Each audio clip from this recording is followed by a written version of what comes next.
বিসমিল্লাহির রহমানির রহিম।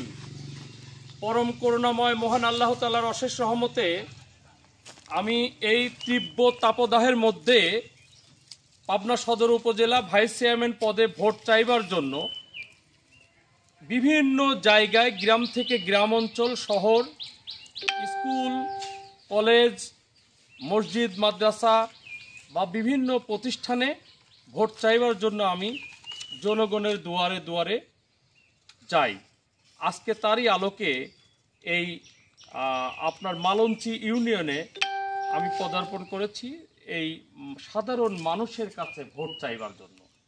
উপজেলা ভাইস চেয়ারম্যান পদে ভোট চাইতে এসে গিয়ে বিভিন্ন অবহেলিত স্থাপনা আমার চোখে পড়ে যায়, যা খুব দুঃখজনক এবং এটা একটা দুঃখজনকের মধ্য দিয়েও আরও কষ্টদায়কও বটে যে দেশ উন্নতির দিকে চলে গিয়েছে কিন্তু বিভিন্ন স্থাপনা এখনও অবহেলিত রয়েছে। তার একটি প্রমাণ দেখেন যে এখানে পার গোবিন্দপুর সরকারি প্রাথমিক বিদ্যালয় 1970 সাল মানে আজ থেকে প্রায় 53 থেকে 54 বছর বয়স এই বিদ্যালয়ের। এখানে অবকাঠামোগুলো দেখছেন অবহেলিত। এই যে অবকাঠামো, এই যে ঘর, এখানে প্রাথমিক বিদ্যালয়ের যে ম্যানুয়াল আছে, স্ট্রাকচার আছে, যে দোতলা তিনতলা বিল্ডিং, তারপরে আপনার স্যানিটেশন ব্যবস্থা, আমাদের দোগাছি ইউনিয়ন কোমরপুর স্কুলেও একই অবস্থা দেখলাম। এখানে এরকম দেখছি। তা আমরা শিক্ষা মন্ত্রণালয় এবং সরকার কর্তৃপক্ষ যারা রয়েছেন সবার দৃষ্টি রাখব এবং ঊর্ধ্বতন জনপ্রতিনিধি যারা রয়েছেন সম্মানিত ব্যক্তিবর্গ তাদের দৃষ্টি রাখব। এই ধরনের শিক্ষা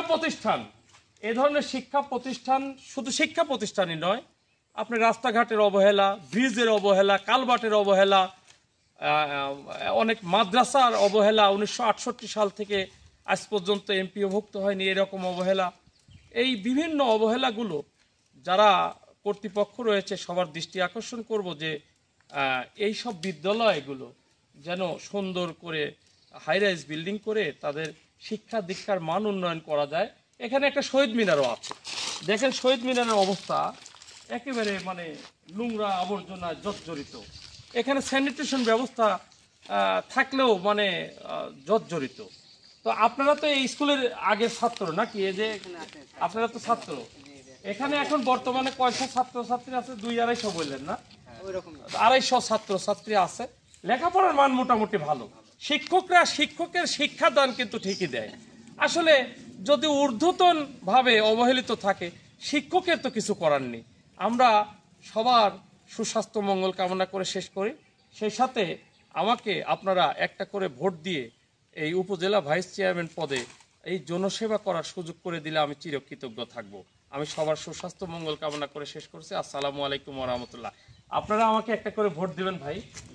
হ্যাঁ, আপনারা তো ছাত্র মানুষ, ইয়ং ম্যানের কাছে চাই গেলাম ভোট। মুরব্বী